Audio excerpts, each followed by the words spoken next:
Hello, everyone. Good morning. Good morning.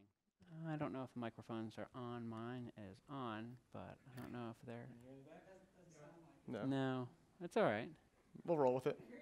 That's Yeah, good. you guys, it's a nice, quiet morning session. We're not going to be yelling loud or playing loud music, so if those of you that are hungover, they'll be all good. So in today's session, we're going to discuss how our school district deployed 2,300 iPads to students and 200 MacBooks to staff in just a few days using zero-touch deployment with Jamf. This session will cover budgeting, setup in Jamf Pro, our deployment process, the testing that we've done, and the lessons that we've learned. Deploying devices using zero-touch can save your company/school time and money. My name is Phil Ayala. I am the network technician for Derry Township School District. One thing that's important to note is we work for the entire district, so we may help out in other buildings, but we're also stationed in individual buildings. So I'm stationed in the high school, and Andrew will talk about him. Yep, I'm Andrew Maya. I'm a computer technician. Like Phil just said, we work for the whole district, but I primarily work in the elementary building. And to my left, Jared Nicholson. He's also a computer technician, and he's primarily located in the middle school. We'll go through today. We'll talk about our environment at Derry Township and what is zero touch and why we kind of went that direction. And then we'll talk about our iPad deployment, our MacBook deployment, and then questions and discussions. And I think it's key, especially if you're in the educational field, to maybe have suggestions for us, kind of collaborate at the end, even if we don't have questions. Just kind of see where everyone's at. If you're using Jamf, if you're not, and what are you doing with zero touch? Any suggestions you guys may have for us as well. Our district, Derry Township School District, we're located in Hershey, Pennsylvania. So if you notice the candy there, so again, it's Friday. Most of you guys are probably checked out right now. So if we're boring you, just feel free to eat. You know? And, there's a lot on the table, so feel free to take it home. Eat away your sorrows. But we are located in central Pennsylvania. It's about 2 hours from here, hour and a half. Depending on how fast you drive. That's right. And then we support about 3,400 students, probably a little more, a little less, about 350 faculty on staff. So we're not a big district in Pennsylvania, but we're not the smallest as well. And then we're one-to-one iPads, grades 6 through 12. In the elementary school building where I'm located, we're 10 iPads per classroom. And then hopefully by next summer, we're going to lease, we're going to try to get to that 2-to-1 ratio. So we're going to have about 15 per classroom. And then we have MacBook Airs for all teachers. And we have iPad Air 2s for all teachers. Our department, you can notice right here, for all the tech directors out there, we have 2, which isn't that common, but we make it work. We're a very close department. Teresa Landry, she's our director of instructional technology. She does that coaching side. Dave Swigert, he's like the nuts and bolts. He's the main guy for us. And then Terry Shuey, data analyst. We use eSchool at Derry Township. We only have 1 tech coach. We would love to have more. Chris Seminary, she does a heck of a job. And then we have our techs. And then Caitlin Keller, she's our tech administrative assistant, which we didn't have for a long time. So it's really nice to have her on board to handle kind of all our purchase orders and things of that nature. And I do believe that we have a pretty small department compared to the amount of devices that we support. So our environment, one of the greatest things that I've done in the past few years is I bought a Mac Pro for our Jamf Pro server. It's pretty incredible. I recommend it if your district can afford it. We are running 10.41. I just noticed yesterday that the 10.5 is out, so I'll probably, as soon as we get back, we'll upgrade to that. We have, as we said before, about 2,300 iPad 5s is what we have for our student one-to-one program. And again, that's grades 6 through 12. 350 MacBook Airs, 350 iPad Air 2s. We have an Apple caching server in each building, which is very important. We'll talk about that why later. We have a 650 meg net, and it is content filtered for SIPA compliancy. We use Content Keeper, and I've been really happy with that content filter. It's been pretty great. We also have Ruckus Wireless as our wireless vendor. We've also been very happy with them as well. We are very fortunate to have an access point in every classroom, which is not the case in many districts, but if you're considering a one-to-one deployment or have that, it's a good thing to have. So we have over 300 access points in 5 buildings. Let's see here. Next, we're going to talk really short really short about what zero touch is, because I assume most of you know what it means, but it's okay if you don't. So with imaging taking a backseat in this new era of zero touch deployment, we can now successfully deploy Macs, iPads, iPhones to users directly without ever having to open the box. Using Apple's deployment programs, it enables zero-touch deployment by automating enrollment and configuration from a central location, eliminating the need to ever physically touch the device. Now, it does require some work and planning beforehand, so we're going to discuss our 2 different deployments and how we implemented the zero-touch strategy. And this is a side note, Apple is recommending that this is their new way to deploy devices.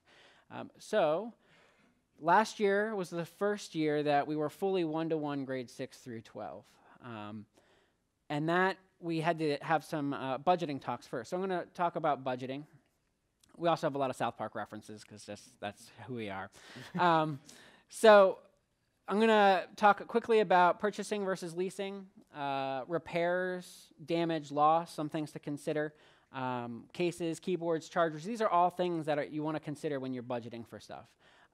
So it requires a lot of money, and it's gone. With all those things, it's all gone after that. So we decided to lease over purchasing. And the reason why we decided that is it was overall cheaper with the value adds that Apple provided and combined in with our package there. So, and the iPad resale value is still high after 3 years, and that's a real big selling point, is the iPads still hold their value through time. So some of the value adds that I wanted to mention real quick is we used a company called Infrastructure. It's a fun name. They inventoried and cased 2,300 devices for us. So they showed up, they did everything for us, and they also cleaned up and took out the trash. Now, the dumpsters were full that day, so we ended up helping them out the next day, but they still did that. They gave us, or they added in caching servers, which again, that's really important. I'll talk about that why in a little bit here. And enterprise support, we didn't have to use it at all throughout the year, but it was something that they added in. So it gave us 10 calls to their upper level support. So damage, loss, and repairs. This is a big thing that you'll run into throughout the year, and it's something to really consider how you're going to deal with it. So we decided that I think each building has about 9,000 in repairs per building, and so we went through and we ran through that pretty quickly. So it is important to estimate how much damage could occur. And the good way to do this is to reach out to other districts using the same cases that you use. So reach out to other districts in the area. Hey, what cases do you use? Ask your Apple reps what other school districts or companies have used those cases to see how much damage they had. And then that helped us kind of prepare what we were going to get ourselves into. So our damage process is if a student damaged a device, they filled out a Google form, the admin would get a notification, they would interface with the student, and then we would go through the process of repairing. That kind of created a giant Google sheet, and it went to about 400, not 400 cases of damage, but lost and damage and repair. It was about 400 or 500, because kids lose their iPads all the time. So we spent about $12,000 in damage this year. It's a kind of a good gauge of how much we had to repair. Now, the district administration chose not to charge a tech fee at the beginning of the year. However, if anything like this were to happen, which we're going to watch this because it's just a great.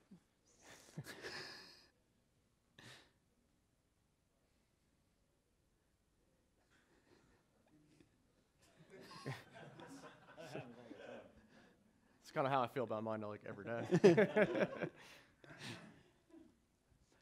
I mean, you would think it ends at some point, but it just keeps going.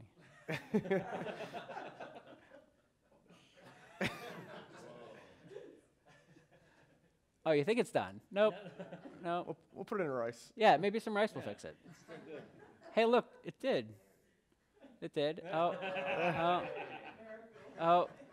but it didn't turn on. So. And it's almost done. Oh, stepping it out. There we go. So if that were to happen, you would probably want to charge the student because that's obviously some extreme cases there. Yeah. That's some extreme cases. One other important thing is we didn't send all the repairs back to Apple. Yes. Sorry, shoutbox. Is on? I don't catch well. Just out of curiosity, with the one-to-ones, did you guys have students or their families like sign agreements or something? That's a great question. Yeah, we'll get into that with the planning then. So. That's Sorry, a great I'm jumping the question. gun. No, it's yeah, good. yeah, you're That's good. fine. You're good. But yes, they definitely had Yeah. to, and that was a huge train wreck. And that's something I don't think we have detailed in here, but we'll definitely talk about that because that was a train wreck. That was a dumpster fire. So we did outsource our repairs to a local repair shop instead of sending it straight to Apple because unless they were bent or something where we would want the actual device back because that's something that a repair shop won't. So, so next year we'll probably be doing it on our own. We can order parts and it's just soldering and we have a pretty skilled tech that's good at it. So I'm just going to talk about the cases. Yep. The cases that we use are, this was recommended us, they're STM cases. You can notice right away the clear back cover. It's great for us. I'm not selling it by any means, but just for inventory That's the purposes. barcode. You can see it. And the serial number, it's just easy to access right away when we're doing inventory purposes. And it really does its job. So those are STM cases. Keyboards. This is something that we didn't purchase for every student. However, we did purchase them for teachers that requested this because some activities, curriculum, they did involve typing and they still didn't want to lose that aspect. So we did purchase certain keyboards for departments. And that's gone throughout the whole district as well, even in the elementary school. Planning. This is the big key. Communication is key. This is kind of what the question was for. We did send out that one-to-one letter. It's pretty much asking for the parent support as well as the administration. And then, and in that letter, the way we handled it, sorry, Andrew, No, I didn't it's mean- the way we handled it is we did a Google form. The parents filled it out, agreed to it. The first couple weeks of school, really the first week of school, the administration went through and compared. We helped, but we compared what students didn't complete it. They called home. Eventually, we got some like verbal agreements here and there. Yeah. But yeah, that's a real. I think next year we're going to use a form tracking software. We budgeted. We're going to pay to have some type of form tracking software where they accept the acceptable use agreement, the iPad agreement, all those things. But just I would highly recommend searching and looking at form products out there because it's Google Form is. Again, a dumpster fire. So, but it's also, so with that, you also want your admin support. And that's just not from like our tech director, but from principals in our building. Because it was just everyone being on the same page was huge when it came out to deployment and collecting. We do collect the iPads over the summer. It was kind of up in the air. Do we want to? But that's the route we went. So it's very important for us all to be on the same page. And then teachers were actually a real crucial step in the iPad deployment. We actually had them, hand out the iPads in their classroom. So it's pretty much, as the techs, we weren't really in there deploying. It was on the teachers. We kind of put it on them, which they did fairly well with that. But it did take some steps. With that said, the needed, when you're planning, you do want those steps for the students. And then, of course, planning for potential issues. That's going to be an ongoing process with Snapchat, Fortnite being out right now because I play it all the time. But we noticed right away the iCloud photo sharing, and then VPNs, which we'll get into. And then the physical storage.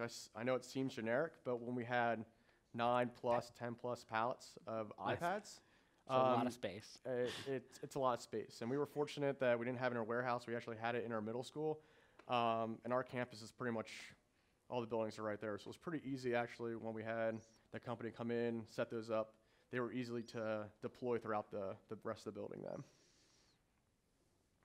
So I'm going to talk, this is a little overview. I'll be talking probably for the next 15 minutes about the setup in Jamf Pro, because this is kind of what you're here for, is kind of the nuts and bolts of how this works.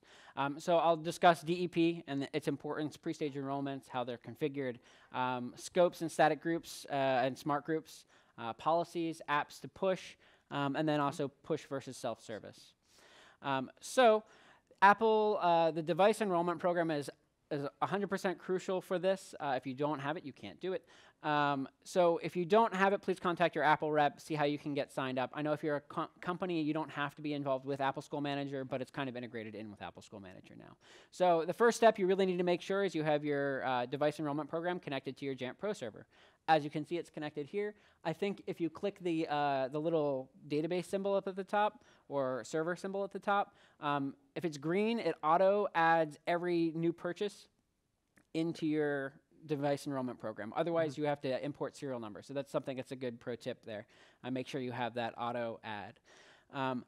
Pre-stage enrollment. So pre-stage enrollments are a basic, at the end of it, it's a set of instructions that students or staff need to follow to configure and manage your device. So one thing that we found is the fewer the better. So originally we had maybe like 10. And what's tricky is when you have fewer ones and you need to search for an iPad to move from one to the other, you don't have to search through 10 of them, you just search through a few. So I would recommend fewer the better. Again, all it is a set of instructions. Kind of some of these instructions here, you'll see you can set up the steps to skip when you're going through the out-of-box experience. The device, mobile device names, you can have it auto-name the devices. Here are some of the things that we skipped. We skipped Siri, Apple ID, and iCloud, basically because with managed distribution, you do not need to have an Apple ID. So we kind of told students, you don't really need to have it. We're going to get the apps for you, put it in self-service. That's kind of a big step to skip. But kids can use their Apple ID. That's something that we did tell them that if they wanted to, they could use it. We skipped terms. You'll notice passcode is not skipped. And that's something that we decided as a department, we want all kids to have passcodes on their device because why? Kids are jerks. So they'll pick up somebody else's iPad, they'll mess with it, they'll take pictures, they'll do all sorts of stuff. We did skip Touch ID because I can only imagine how long it would take a classroom full of 25 kids to set up Touch ID. Some of them will probably be pretty good, but yeah, maybe not. So again, we wanted it to be fast and not complex because we had about 30 minutes to hand out 300 iPads to a grade level. And we'll explain kind of the schedule of that and how that was done. So scopes is something really important I just wanted to discuss quickly to see if everybody understands it. But smart groups, smart device groups, static device groups, smart user groups, and static user groups. This is some really important information when you're considering what you want to send out apps to, what profiles you want to send where. And what we did is when we give out students their devices, they rename their device based on their grade level and their username. Do they follow that? Do they put random stuff in there? No, they don't follow it, and they put random things in there. Funny things sometimes, and inappropriate things other times. So one thing that we found that was pretty important is you'll see here this position field here. You'll see that it says class of 2020. This is actually, we use Active Directory, and it's actually, I believe it uses the title property in there. So in AD, we have them nested based on their grade level. So we made sure that that field is there. So when they enroll their device, it captures that position field. And that's really key because then we have smart groups based on that.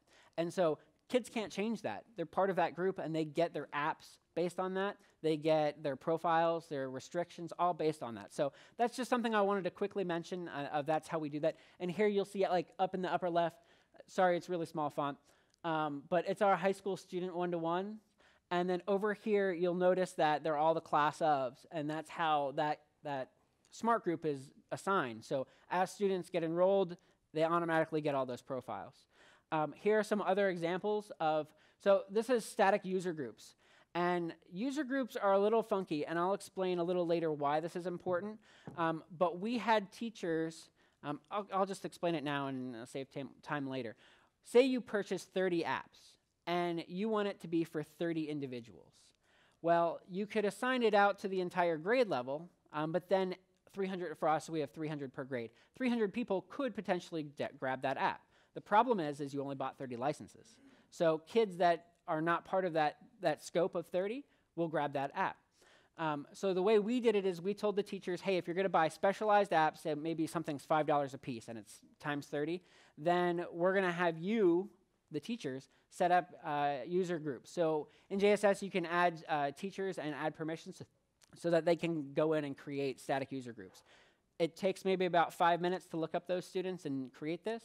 It's really not hard. I don't think I got a single pushback from any of the teachers to do it because they realized that they did this little bit of work. Their students got the apps that they needed to continue on. Oh, I have a question back here. Sketchbox, sorry. Okay. Adam. Are you assigning them per user or per device? So we do device-based, but in this case, they're distributed. It's still device-based, but it's by the user. So the way it works is you assign it to that group, that user group, and it will assign it to those devices. Okay, because the big issue we always seem to have is like the naming, like that. I will say right now our issue is the naming of the devices. Yep. Yep. So, and I know you said that you have your kids do it, and sometimes they do different things. Absolutely. So how do you know whose is whose? So that's where we get the user information, and so that field is populated when it's enrolled. So when they go through the very first day, they get their iPads, they go through the steps, they type in their AD creds, and then as soon as that happens, it pulls the AD field from the title AD title field. And populates the position field. So that's something that cannot change, and then we know that they are in the class of that, and that's how we assign out that grade. Okay. Does that make sense? Yeah. We have a good start. We have a slide coming up that you'll see it being enrolled and actually typing in their credentials. Yeah. Okay. And catching those profiles. Yeah, you'll see how and I think Andrew was talking to you before, and you're considering doing the one-to-one program, so you haven't yet done it, right? We have. Yeah, we have one. Oh, you have. Okay. Zero touch. Okay. Yeah. Gotcha. Yeah. So static user groups, that has its purpose, and it is helpful. I'm going to talk about profiles, because profiles is kind of what restricts what students can and cannot do. And so these are a few things that we have set up. We've done some age restrictions, which I'll show you in a second, some app restrictions. We also disable erase all content and settings. The reason for that is when we were in our initial testing phase, we gave our interns, our student interns, iPads and said, see if you can bypass our system. And sure enough, they did. They took it home. They erased their iPad. They plugged it into a MacBook. They restored from their own personal iPad, and it completely bypassed the activation step needed. Now, that's probably changed since 3 years ago when we started this endeavor, but it's still something that we're like, hey, you know what? It's just better if they just can't erase it, because then they can't do a lot of things. So that's something that we have in place. We have a lock screen message, which is really helpful when you have 23 iPads that all look the same. So you can pick it up, you can quickly look at the bottom. Hey, this belongs to Billy. Let me take it to him. So that's a quick way to identify whose iPad is what. Again, passcode restrictions, they just need a 4-digit one. We're not too strict. We have a content filter proxy is what we use as a proxy. So this is an example of our restrictions profile. You'll notice that there's a few things that we did not enable here, and that is we did not allow iCloud photo sharing, because guess what? If you don't allow it, you don't have to deal with it. So it doesn't become an issue. You just completely eliminate that possibility right up front. We also didn't allow FaceTime or iMessage, again, for those kind of reasons. We don't have to deal with it. If it's not on our district devices, we don't have to deal with it. So yeah, that's our restriction profile. Along with this, you can have app restrictions. So for example, Chrome is a 17+ app. So they can't install that because we are a 12+. So this is our high school. This is our secondary profile. And you'll see it's PG-13 for movies, PG-14 for TV shows, and 12+ for apps. Elementary is the same thing. Elementary is PG, and 12+. So this is kind of the list of a standard iPad in the high school, the policies that are pushed out. So we have a content keeper proxy, so that's when they go home, they have to open up Safari, log in, and their internet is filtered. We also have an SSL cert that's pushed in case we ever wanted to go full decryption. We haven't yet. The EDU profile, which is used for the classroom app, which is pretty great. If you haven't used it before, play around with it. Those are the restrictions I talked about, the high school restrictions, the lock screen, and then the standard MDM and self-service stuff that comes out. Apps. So as I mentioned before, we are device-based apps, and then we also use managed distribution, which has been incredible to use.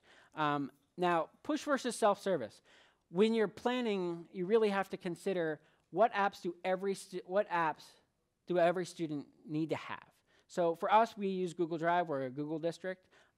So we decided, hey, we want Google Drive on everything. We want Google Slides, Google Docs, just the standard Google Suite on all of the iPads. Everything else we had from self-service.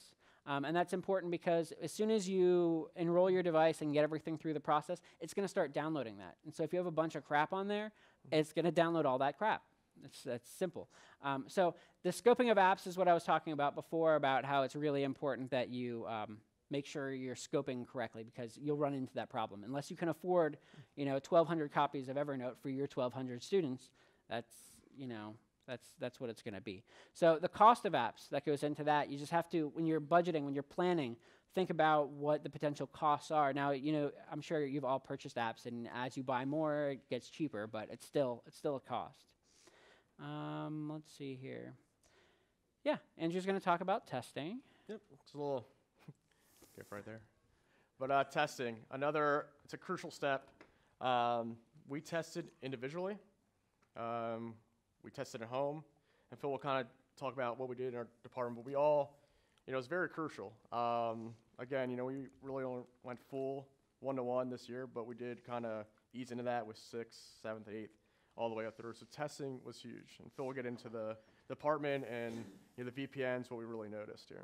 So what was interesting, we took a few of our iPads from a classroom, we brought it to a department meeting, and there's only seven of us in the department. So we had test student accounts, we sat down, we went through the process, and there were some funky things we noticed. Some of the iPads we used skipped the whole enrollment process. And then we decided, okay, so that's a little weird. We reset the iPad, we tried it again, and it worked fine. So we thought that was a little weird. So we said, next, let's go to a classroom, and let's make sure for a full classroom set, it's going to work fine. So we did that, and we ran into some interesting issues. We had noticed that every single iPad that infrastructure touched was activated. And if you activate a device before it gets into a pre-stage enrollment, it completely bypasses the enrollment phase of that. So we contacted infrastructure. They said, hey, we messed up, we get it. They offered to come and fix the problem. They also, or give us a credit. And we decided school's going to start the next week. So we said, hey, you know what, we'll just take care of it, we got it. So we went through, in 2 days, we reset 2,300 iPads. Yeah. It wasn't fun. No, it wasn't fun. We went to Staples and bought all the USB hubs. And let me explain quickly why that happens. So what infrastructure did is they got serial information from us. And the easiest way to get serial information from 2,300 iPads is to connect them all to Configurator. When you connect them to Configurator, and if you right-click, you can go to Get Info, and then in that, you can get your serial information. When you get that, it activates the device. Yeah, so the week that they came before we even had them in pre-stage enrollments, they had done that, and it activated all the devices. So we had put it in classrooms, everything was set to go, and we realized that it was all activated. So it is important to note that if a device is activated beforehand, it skips the whole MDM and DEP process. Yes, you have the catch box there. I haven't used this myself personally, but from what I understand, if you have a bulk order of devices that need to be enrolled in DEP, you can send Apple the purchase order, and they can just do that. You can bypass anything that has to do with Configurator. Yeah, and so we don't use Configurator at all, and that's a very important point to make, and that's having that little checkbox is really important. In the DEP, let me go back to it real quick.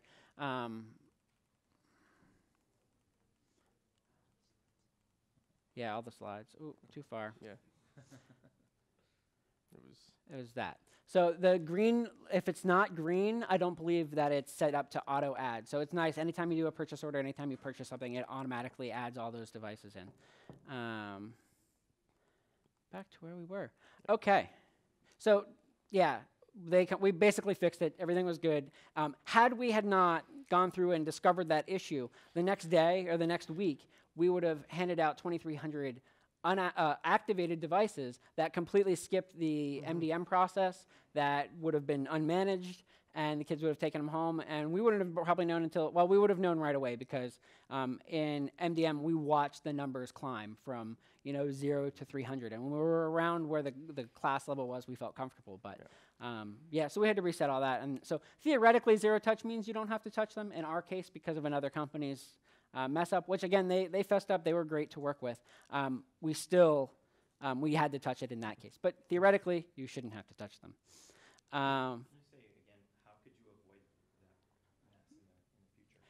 Testing was really important. The question was how could we avoid that in the future? Is testing and making sure you can quickly plug in devices to configure it and make sure they're not enrolled. But talking with the company that came and got the serial information to kind of see how they gathered that information is important, because if they simply looked at the back and wrote down all the serial numbers, that wouldn't cause it. But when you went through and tested and noticed that things were activated, that really testing and making sure in small batch samples, is a good idea, and that really saved us. It was a value add, so what was nice is they captured all that and gave it to us, because we had an asset tag on the back.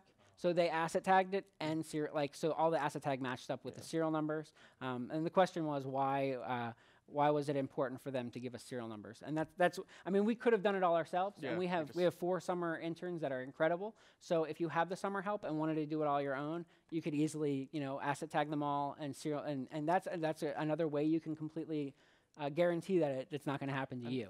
If you do it all yourself and do all the back work, like the work ahead of time yourself, then you won't run into that. I believe it was part of our lease, though. Yeah, it was part of our So when we did agreement. lease it, that was part of it. So we want to take advantage of it. Yeah, It yeah. saves us some time. Yeah, it saved us at least a week or two of work. Yeah. So the deployment process. Do you have a question? Sorry. Catchbox. So you said you leased them. Was there any issue with the DEP process and not owning the Nope. devices? Nope. You didn't have to go through the provisional process. It was just straight DEP. Yeah, and it just showed up. In fact, before we even got them, as soon as that PO was processed of like $900,000, well, it was like 300 spread out over 3 years, so it's not bad. It sounds like a lot, but when you spread it out, it's not terrible. As soon as that order was processed, the school board voted on it. It showed up in before we even received the devices, it showed up in DEP. And you can see it because it's an order of 2,300 iPads. So that was pretty nice. Does that answer your question? Yeah, I was just wondering because we're going through a problem where we had donated iPads. And we have to go through the provisional process. And when you said you were leasing, Yep. in theory, they're not your iPads. Yeah. Right. Yeah. They belong to infrastructure. Now, it is important we leased direct from Apple. Infrastructure was a Yeah. company that came in and did all the work. So thank you for the clarification there. But yeah, we leased directly from Apple. So our deployment process, for us, we handed out iPads in the high school through administrative homerooms. And I'll show you what that schedule looked like, and it was kind of a chaotic day. So in the middle school, we have, they were distributed out by teams. Teams are, the grade is broken down, each grade is divided by 4. And then there's basically groups of teachers in that section there. So we asked teachers to hand the iPads out. We asked them to record the asset tag to what student has each iPad. And we also asked them to ask the student for their passcodes. Why? Kids forget passcodes all the time. I probably looked up their passcodes at least 40 or 50 times. Nothing restricts them. We said, give it to us if you feel comfortable. If you don't, that's fine. If you're going to remember it, that's awesome. But give it to us just in case. So that's something really helpful in a giant Google Sheet. And only staff had access to that Google Sheet. Teachers went through a Google slide presentation, which Andrew will show you in a moment. And then our IT department was in the library in case people had issues. We also had our tech coaches out in the hallway in case teachers had questions, because that's important to be able to not only support the students, but support the teachers, and that the teachers felt supported. So the first day schedule looked a little bit like this. This was the first day of school. So the very first group to get it was the seniors. They had 30 minutes. 10 minutes after that, the 9th graders. 10 minutes after that, the 11th graders. So in 2 hours, we had configured 1,200 iPads. Not bad. And the teachers were fantastic. So Andrew's going to talk about what the teachers had to run through real quick, and it's not difficult so at this all. is where that out of the box, and this is almost like the kid getting that brand new device from the store. So once we did all that legwork, everything in the right pre-stage enrollment, we just had them walk them through the steps. This is if you're a teacher, they click on English, United States, and it's pretty straightforward. You'll notice they'll connect to our network. Don't mind the username, it's a generic. We don't really care if you see it. Yeah. So they'll type it in. This is to log on our network with their credentials. They'll join. They'll get that cert, trust it. And again, it's just like you purchasing your own. It's pretty straightforward. You'll retrieve that configuration, and we do enable location services. We'll ask for the 4-digit code. Yeah, 1, 2, 3, 4. It's the best passcode. Yeah. Most secure.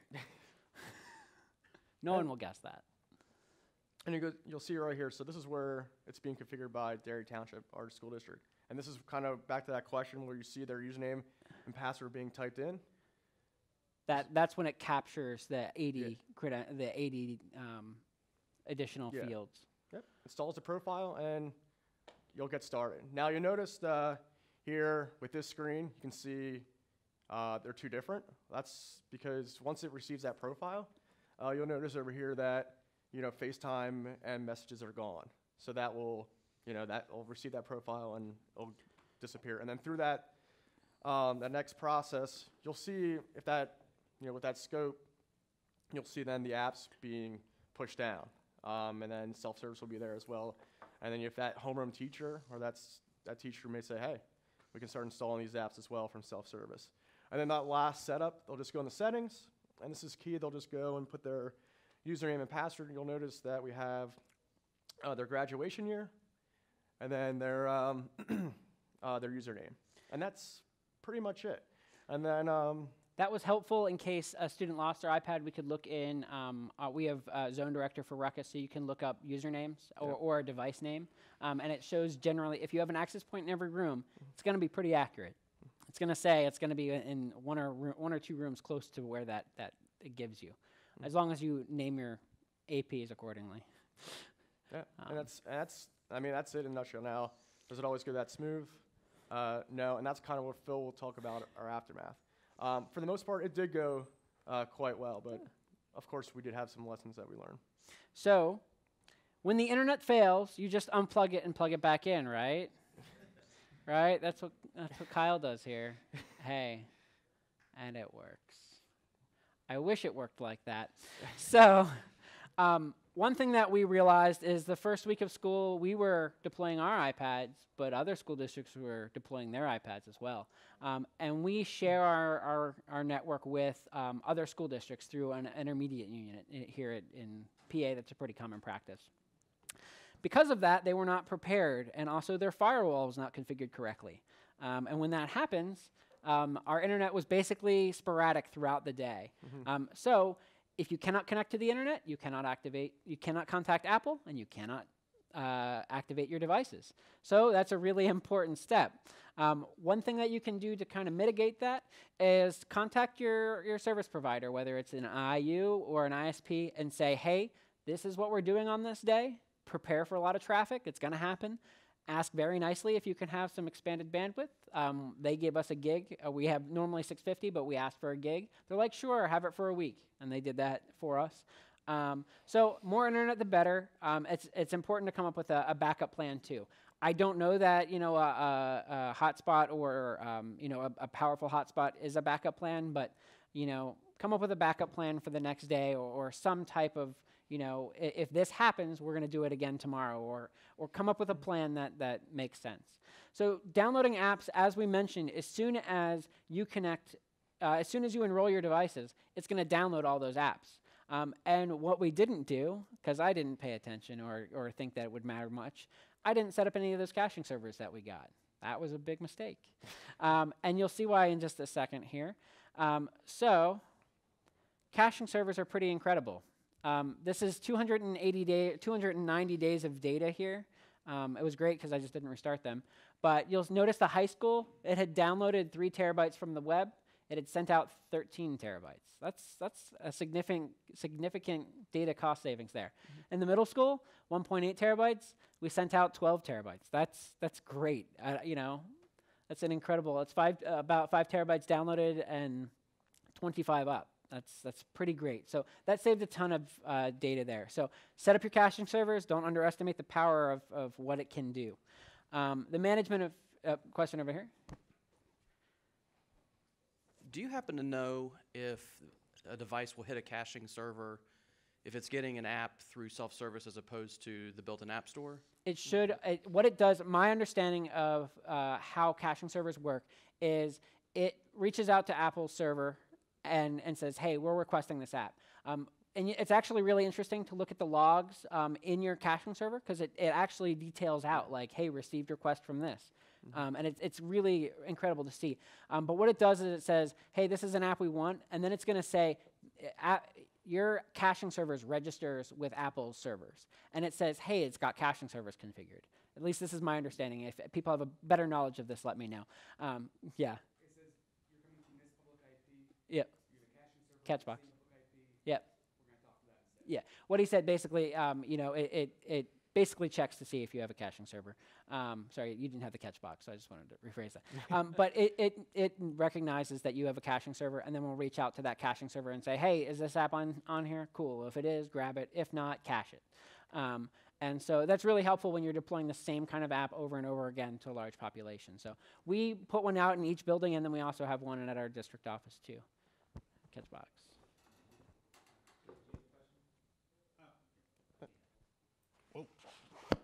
So, with the apps, Yep. I understand that. Have you guys had experience with the OS updates, and are they working okay? We use a caching server Yeah. as well, and sometimes it gets a little.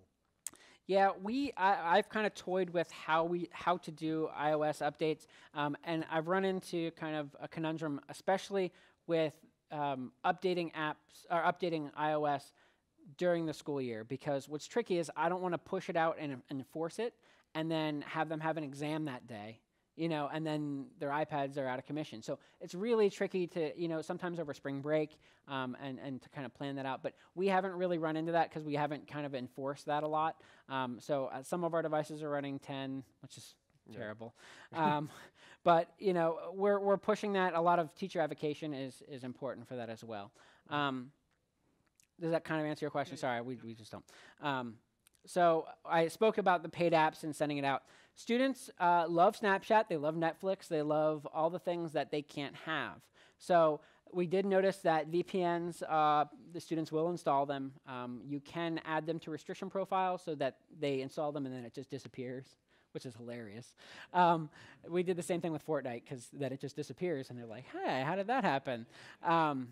So there are options. Some of the other options that I've thought of, and it's smart to do, is just call a few of them down to the office. And when they realize that, hey, you can see what apps are installed, they'll tell their friends, hey, I just got called down for that. And the scare tactics can sometimes work. Sometimes not. Sometimes it just makes them want to try harder. But if you threaten them with taking away devices or their internet access, that's even more powerful. One other thing that I wanted to mention quickly is it's great to have the administrative support. It's great to have student support. What's really important is to have teacher support. So in the high school, some teachers don't like change. They don't like things changing. And what we noticed, the best way to get teacher support is not by administrators telling them, hey, you must do this, or having us say, we're going to do this. I hope you enjoy change. The best way to do this is we did a little pilot we just had 9th grade the year before. And we found some teachers that were doing great things with that. And teachers may not listen to their administration. They may not listen to us, but they will listen to other teachers that are doing great things. So if you have them advocate for your program, they're going to buy in a little bit more than just being like, no, I'm not going to do that. They're at least going to listen to their coworkers. And that's something that I think is really important. We're going to now talk about our MacBook deployment. And we'll definitely have time for questions at the end. Yeah, we'll keep it going. So MacBook deployment. So this is really, again, we'll talk about that out of the box experience. There's really no more imaging. It's pretty much getting that device, and almost similar to the iPad. You walk through the steps, and there you are. So we'll really get through that. We do purchase MacBook Airs for our teachers. We're about a 3 to 4 year cycle with that. We do allow admin rights for our teachers. I came from a district at first that we didn't. I know that's probably discussion for later, but yes, they do have admin rights, and it goes pretty smooth. We're looking at 256 gig SSD hard drive, 8 gigs of RAM. Before we only had 4, so thank God we have 8 now. We do have AirDrop, AirPlay, and most teachers, every room does have an Apple TV in their room. And we'll go on and planning here. Again, similar to the iPads, having that documentation, getting that out to the teachers is crucial. And seeing this next slide here, where communication is key to the staff. Again, like Phil just said, teachers don't like change. So we just kind of sent out a letter. We also had the admin staff on board with this. And also the biggest thing was we did have office hours where we allowed the staff to come meet with the techs. If we're doing the high school deployment, the one that week or months before that, we would offer sessions where, hey, come on in. We'll be happy to help you back up your files to Google Drive or your external hard drive just to make sure that everything's there. So when you get that new device, you can copy it right back over. For the most part, that really did go well. And I thought the teachers, really appreciated that with that one-on-one support. And then, updating software, testing, deploying, and then self-service versus automate.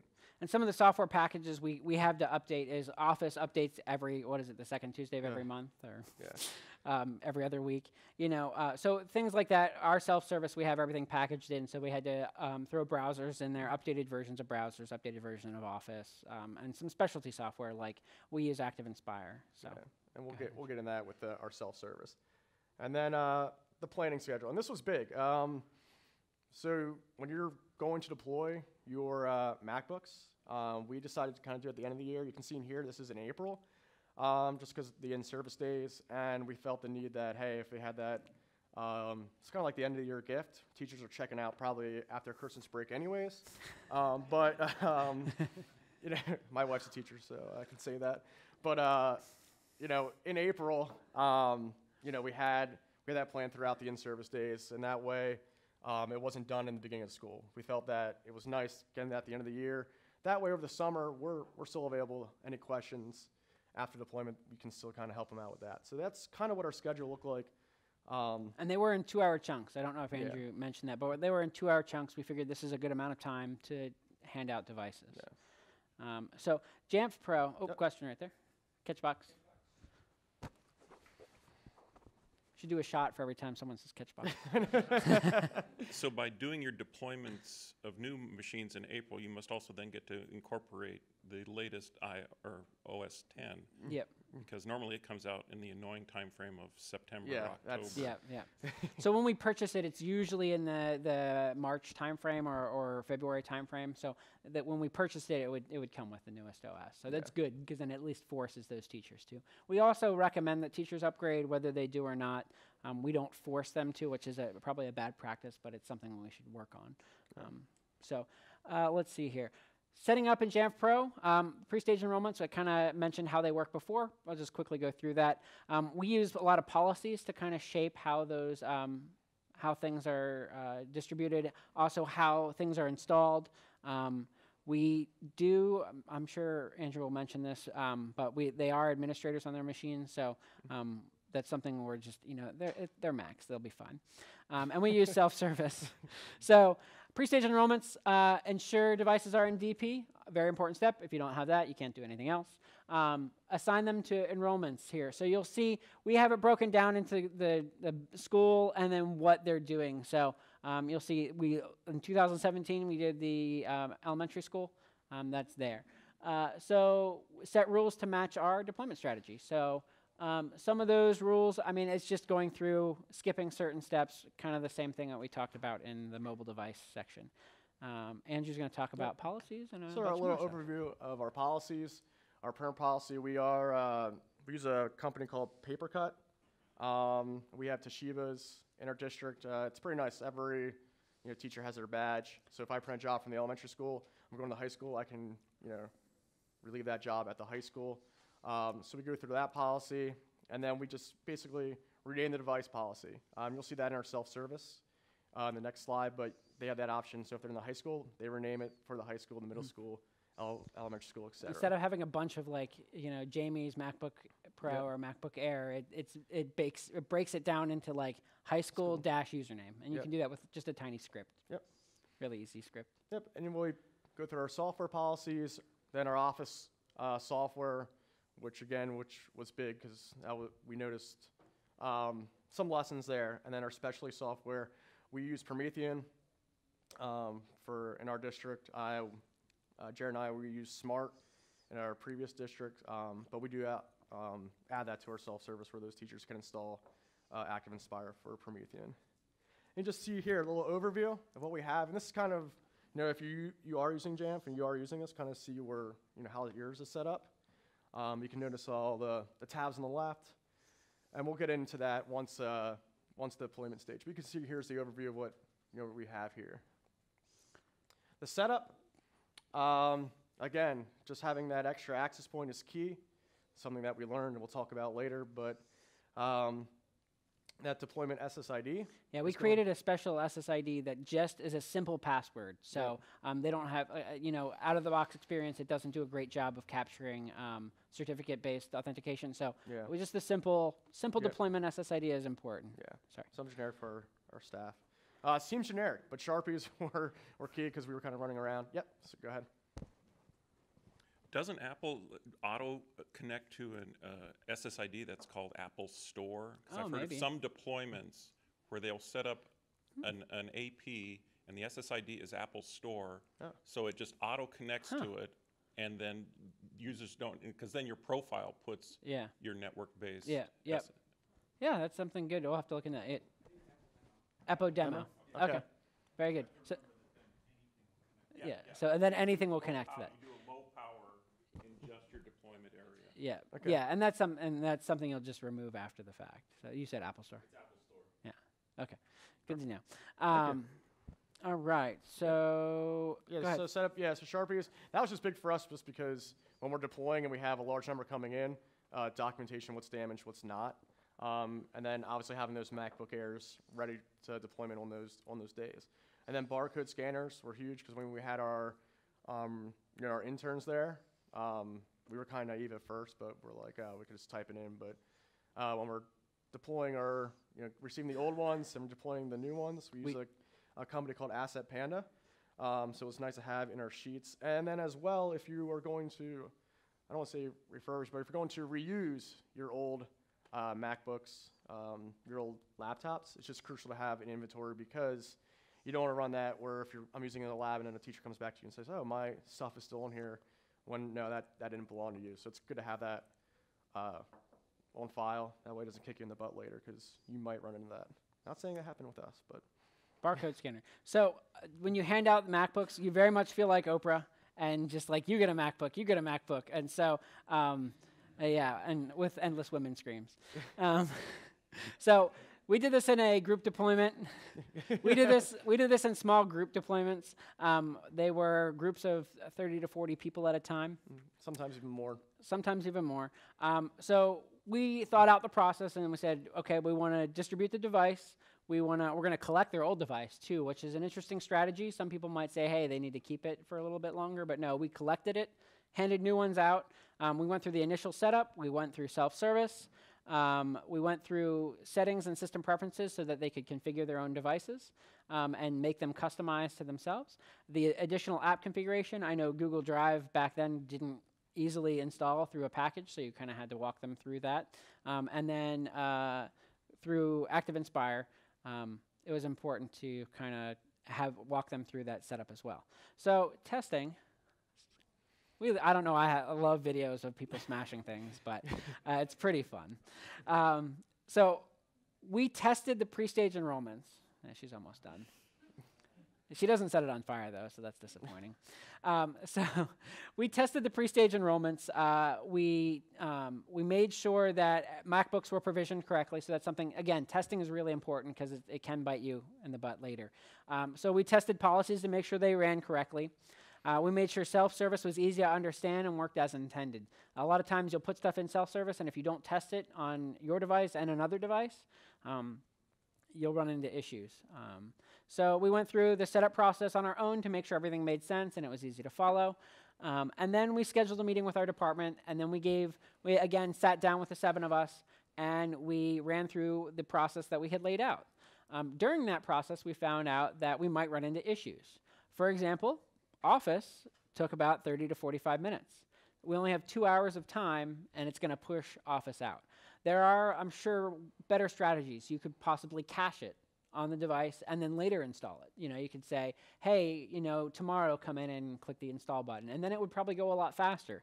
But we really wanted to go through how to configure Outlook, how to do some of the additional configurations there to make sure that when they left, they had a usable MacBook.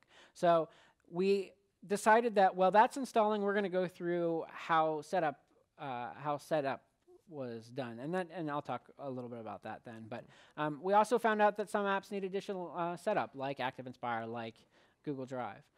Andrew will talk about the day and how it went. Yep. So then you come to your rollout day. So now everything's, again, just like similar to your iPads, everything's in your pre-stage. And it seems generic enough, but it's kind of things that we ran into when you're dealing with a large group. The high school, middle school, not as much, but in my elementary school, we have a large number of staff. So setting up tables seems like nothing, but you can see here from the picture, we don't have like 2 or 3 chairs, because if your staff is anything like mine,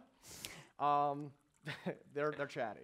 And you're going to see them really not paying attention at times. It's almost similar here. You have the power strips.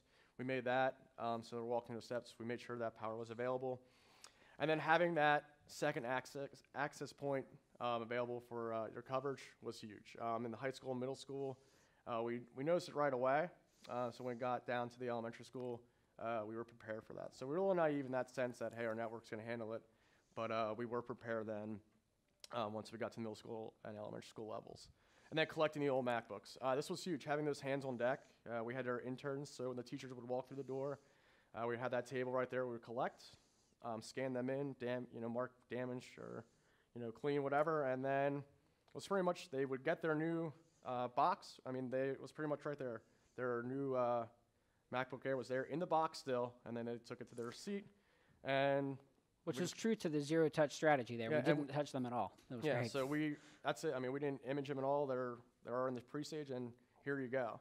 And we'll kind of get into that, because during the presentation, we felt like it was our duty to really walk them through. As a tech department, we didn't want to just, realistically, you could just give them the box and just say, set it up. That's pretty much if you're, if you trust your teachers that much. But we feel like it was our duty to walk them through the steps. So we had, similar to like us, we had the presentation going on. So maybe Phil was presenting, myself, Jared, the techs, the coaches, we'd be in the back. That way, if Group A was behind, and you will see that, Group A is not with Group B and C, or this teacher is not the best, having her. Some teachers require a little more attention than others. A little more attention, so walking them through. Yep. Yeah. That's what my question was about that. Did you have to, manage some of the teachers that, either were saving things on their hard drives and, their settings, and what about this, and I can't give up my MacBook, and. That's a good question. So that's a great question. So we didn't force them to give us their MacBooks. We just gave them, okay, well, we're going to collect it next week. Like we gave them time if they needed to. And really, I would say 90% of the teachers were good to go. Yeah. Maybe 95%. You're going to have those stragglers, and it's tough, because I'm sure if you're in the district, you want to practice good customer service, and that's where it's tough. This teacher might fall behind. For the most part, it did go well, but we try to make it very clear that, hey, we gave you those options. We gave out several months ahead of time in the planning to say, hey, we're available at this and this time. But sometimes your teachers aren't the best students. Yeah. And you will see that. But that does happen. But we did give them the option, and it did all work out then. Yeah. And that's where it's key to have that in inventory to make sure they do receive it, because at the end of the day, some teachers are like, oh, I got 2 right now, and I'm keeping them. So we definitely have to be after it, and that's it's calls for alarm then. But So the initial setup, it's very much out of the box. I'm hoping all of you have opened up a new MacBook and set it up. It's very out of the box. With your pre-stage enrollment, though, you have the options to skip certain settings that take up a lot of time. So we did customize our pre-stage enrollment so that it did skip some of the steps that could cause confusion, like Apple IDs, and also backing up from another device. We wanted to, when they set up their MacBook, they set it up fresh. We didn't give them the option to pull from another MacBook. And that's just because, we wanted to be difficult. No, I'm just kidding. We wanted them to have and understand this is a new device. It updates the OS. Just the setup involved in that. We just didn't want to have to deal with it. So we didn't give them the option. And what teachers don't know won't hurt them. So we went through as soon as the out-of-box experience was done. US keyboard English. You connect to the deployment SSID. You go to the very end of it, and you're all set up. It's going to install self-service. We found that self-service takes anywhere from 5 seconds to 5 minutes to install, depending on how well your JSS server or MDM server is configured, that it could be faster or slower. So we did have to wait for that to happen before we could continue on, because that's a big crucial step of zero touch, is you have that self-service application helped push everything else out. So we had to wait for that. As soon as that happened, we did switch to our secure wireless network. That way, that deployment SSID the next day, when we turned it off, they were still connected to the internet. Andrew's going to talk about self-service. And pretty much right there, I mean, if you wanted to, you could realistically say, hey, it's done. Like, that's it. And they can go in self-service. And, if you had documentation, they could take that home and set it up themselves. But again, we thought it was our duty as a tech department to kind of make sure everyone was set up properly, just because not every teacher is tech savvy as the other. So we did walk them through self-service. So we had them just click the icon on their dock, and you can notice here we have our printers and ski. You see the install, our CR Toshiba's there. We have a color, the updates, but all it is you hit install. You just let it run, and there it is. And then you'll see it install in the background. And then IT rollout and deployment. That's where we name That's where we name it. Like Phil said before, you'll see high school, middle school, elementary school, etc. And then the software install. That was like your Flash, Reader, what you guys see fit. Now it's Google File Stream, which that's a whole nother discussion, but we have that option in there as well. I didn't want to skip over this, but the bookmarks you'll see up there at the top tab, that's just teacher URLs where we just kind of offer common links that teachers use on a daily basis. They use. And we do ask for requests, if this is something popular or what the district might see. Hey, can you guys add that in there? It's very important. So again, we just put that in our bookmarks. And then the Office install, you can see right there the software. And that was key, and we'll kind of get in there. We actually separated just the Office install with the updates. So we actually separated that. So when the Office would install, then we kind of walked into the steps. And then we just asked another time, just because of the time constraints that we had, it drains. It's a lot. We just asked them to install the updates at a later time, which it did go fairly smooth. And then additional apps, and we talked about before, were Promethean. So we had, especially in elementary school, Active Inspire there available. Again, you just click install, and it goes. Through the Office install, since it is about a half an hour, and sometimes, honestly, with that extra access point, depending how it really is that day, it might only take like 15, sometimes 10, 15 minutes, but just be prepared for half an hour, 45 minutes. And this is kind of what we just felt like our duty again. We'll just walk them through the basic steps because teachers forget. Just kind of display settings, just simple commands like when I'm displaying, Command F1, toggling between mirroring and mirror on mirrors.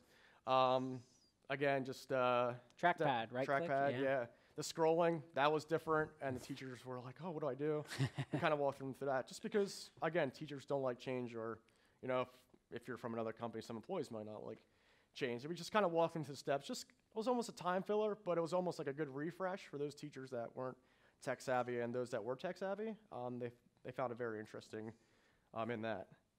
And then what we learned, and we kind of talked about this before, but we should have tested right away in a larger environment.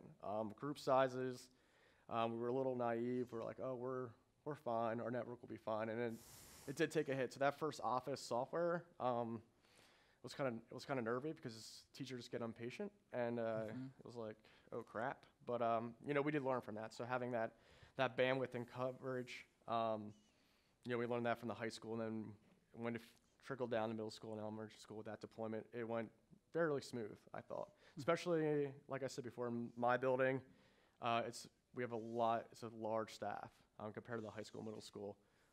So we were looking more than 30, teachers. Almost 45 sometimes. Almost 45, 50 sometimes. So just even with all the specialists as well. So just prepare for those large group sizes and coverage. All right, so now we're down to the questions and discussion section. Now, I will throw this up. I know going to a tech conference, a lot of times people don't like to actually ask questions. Ooh, will it work or not work? What? And Jared did go through and answer a bunch of the questions, but didn't work. That's good to know. Okay, so anyway, if you have questions, feel free to go to this link and ask them. I will go through, if people don't have questions, I'll read through quickly what questions were asked and what those answers were. And we'll also, if you are using Jamf and you have done the zero touch, we'd be happy to hear what you guys are doing and what worked for you, kind of what your self-service looks like.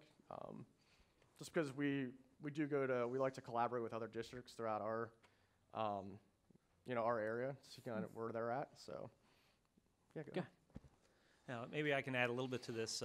I am doing zero touch. Okay. I'm with Penn State's Harrisburg campus. Oh, so you're right. Okay.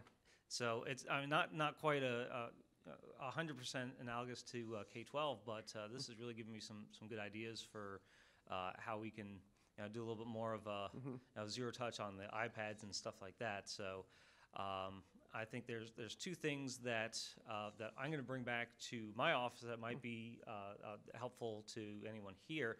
As far as first with the caching server, our subnets are kind of a mess. But I think in this case, if since the iPads are all going to be using wireless, one thing I am planning on doing is setting up a caching server just on that wireless subnet to make sure that that's going to happen. And I think the other part I'm going to take back with me is setting up a separate SSID. And I kind of a question about this, an SSID just for deployment. Now, for the SSID that you have set up for deployment, do you have that locked down so that it can say only connect to Apple and your JSS, or? They can connect to anything, and we did that basically just for that day. It was during an in-service, so students weren't on campus. We did actually only deploy it to that room or location. So with our access points, say for example, it was in this room, it would just be the one back there and the one up here. You'll notice even these in almost all the conference rooms, there's 2 access points. And that's kind of help distribute the users in that room. Because, as you have a device, I have 3 devices on me, 4 devices. I'm sure you all have many devices. So you take the number of people. If there's 15 people in the room, multiply it by 3. That's 75 devices. Or not 75. That's 45 devices. It goes out quick. The number goes up quick. But yeah, so we didn't. They can access anything, and that was just for that day. And then we removed it the next day. So. If only all of our environments were so scheduled and structured. I know. Yeah. Well, and one thing that's unique with our department is we truly do everything. So we train each other, so we're all on the same playing field. Some departments and districts are very much like, hey, I'm the exchange guy. I only do this. Yeah. We came from a district exactly like that. And I've worked in higher ed, and so that's very much how it was. I need to make a network change. Okay, well, let me contact this guy, and maybe in 2 days that will happen. And then, but for us, we train each other. We work, having that department where we're, if we don't know, we ask each other, we learn, and that's kind of something that's important.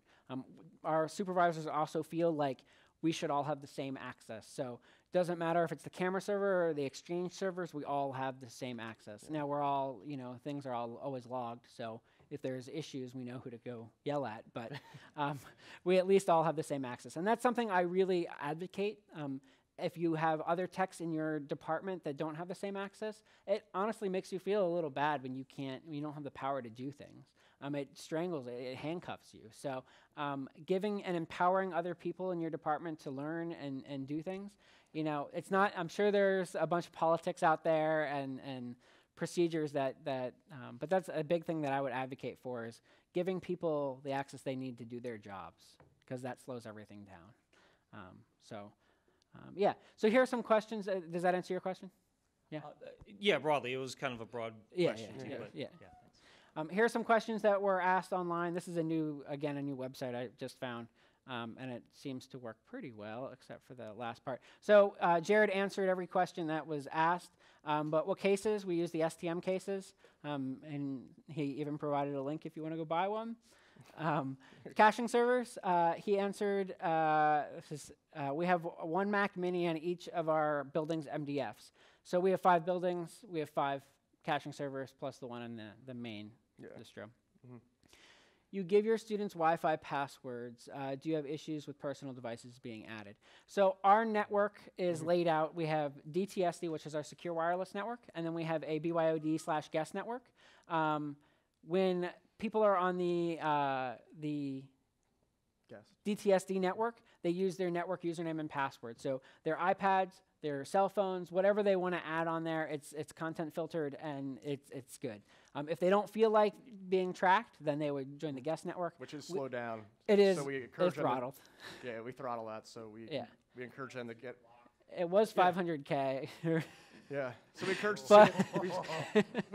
we encourage our students then to get on DTSD, which is unlimited. So they can 10 megs a sec on. They have their phones anyways, and they'll just use mom and dad's data anyway. So, but we try to encourage them to. Yeah, I upped that to 2 megs this year. I was a little nicer. Because 500 megs or 500. It's real. It's just let's see here. I saw someone ask a new question here. We don't use file vaulting. The teachers can set it up. No one has ever set it up. How do you do AD integration? Do you use anything like Nomad or? No. We have Radius servers on our wireless. I don't know if it ties in with Radius, and that's how we do wireless authentication. No, we don't. It's just we're a Windows district, and we came through and kind of moved to a full Mac district. So we don't have Mac servers, but we have Windows servers that are from that. So I'm sorry, that doesn't not a great answer, but no, it in JSS it's all bound through AD, and it ties in nicely. We do not use the school supplied Apple IDs on devices. The reason for this, and maybe I don't mean to put you on the spot. Sorry, we have our Apple rep here, so thank you for coming. But from our understanding, is managed Apple IDs can't be used to purchase apps, right? Yeah. So that was the main purpose for our Apple IDs in our district. So if they wanted to create their own, they could. If they're over 13. They could create their own. If they weren't, they could use the but we have not really pushed managed Apple IDs at all, because you cannot install apps, and that's the main purpose. For us, our understanding is that we want them to install apps, but again, we didn't force them to use that or not. We have about 3 minutes left, and sorry for taking the whole time. We swear we only took 45 minutes when we practiced, so just you guys have been fantastic. We also don't force them to sign into iTunes at all. Yeah. Everything that we require is through self-service. Any other questions? So if you're not using the managed Apple IDs, how do your teachers get content out? Because I know you can distribute iBooks and things through Jamf. So now we haven't gone the iBook route yet. Yeah, we haven't gone that. That's something we're probably behind where other districts are ahead. That we haven't done iBooks yet or anything like that. Now our teachers, they can either use they can create an Apple ID if they want, but we've also been we've been a strong advocate where we're not forcing people to do that, because again, teachers don't like change. They also don't like being told what to do. We will purchase the app, we'll push it out to their device, we'll put it in self-service for them to use. We come from a relatively affluent affluential districts. So we do have funding to buy apps, and so if we want to buy a $20 app, it's not a huge deal, but it is something that we're blessed in that where yeah. we do have that. Very lucky. No, other schools aren't like that. We have about 45 seconds left. So if any other questions, thank you so much. We really appreciate you coming to our session today on a Friday. So thank you. And take the candy home. Yeah. We don't want it. Thank you. Yep.